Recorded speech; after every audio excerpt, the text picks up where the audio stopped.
Hey guys, it's Jaden here, and I just wanted to make a quick update video on the out-of-bounds checkpoints that were found about a week ago.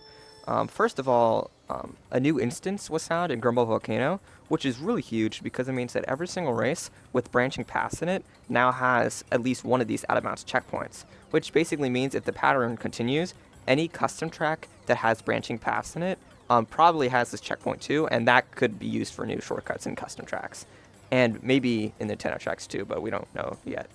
Now, the really interesting thing about this one, and probably why I wasn't able to find it myself, is because you have to take a really roundabout route to be able to hit it, only from checkpoints 30 to 32 as well, which is just one of the branching paths. You have to go basically all the way around this volcano I found, and once you do,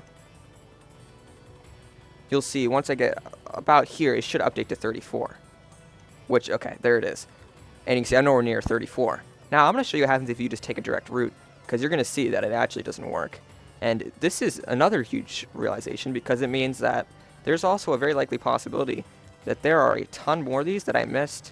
Like, I already thought I missed quite a few, but the fact that you have to approach them from the perfect direction to be able to hit them is not something I looked into it at all. Like, when I was checking them, I just went out of bounds from each checkpoint region in the race, went a lap around the track to see if I could hit anything out of bounds. I kept going. But maybe I had to go up and around something and come back. And obviously I didn't try that in like any of the tracks. So there's a very high probability there are more.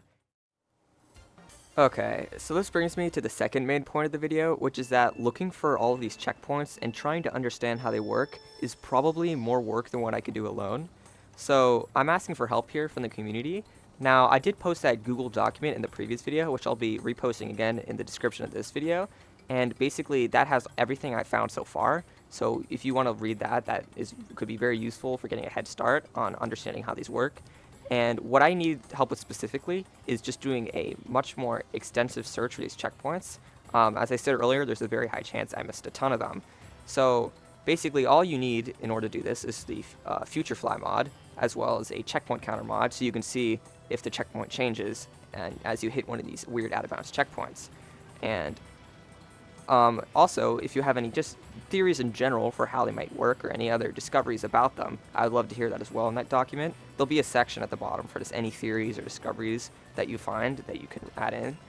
And one more thing I guess I should mention regarding these checkpoints and something that was found out about them is that usually when you drive through a checkpoint, like if I'm driving through 37 right now, there's a lap completion value you can't see that goes up and down as I drive around it. And I don't believe it's fully understood how this works, but that's not really important. What you need to know is that usually the game can track where you are in the checkpoint as you drive around it. However, when you drive in the out-of-bounds checkpoints, this lap completion value does not update at all. And there are probably a couple reasons this can happen. One of them is just that the game is not expecting you to be in a checkpoint out of bounds, so it's just, and the checkpoint's not the usual shape, and it's not where it's supposed to be, so the lap completion value might not function properly. But another one is that this out-of-bounds checkpoint is not even a checkpoint at all, but rather just a trigger of sorts. So you touch the area where it can be triggered, it triggers the checkpoint, and then it kind of goes away. So that's why, because it's not a checkpoint, you can't continually have the checkpoint or the lap completion increase, if that all makes sense. Now, I think that's the only really big realization that's been made regarding these checkpoints since I posted the first video. So really all you need to know for this video is that they were found in Grumble Volcano, which basically means any track with branching paths probably has it. They were also found to be much harder to hit than I realized, so there's a very high chance I missed a ton. And also the lap completion does not update as you drive through them. And of course, I'm going to need some help, so if you guys want to help, I'd appreciate that so much. And as always, I'll be back soon with more Mario Kart Wii glitch content. And thanks for watching.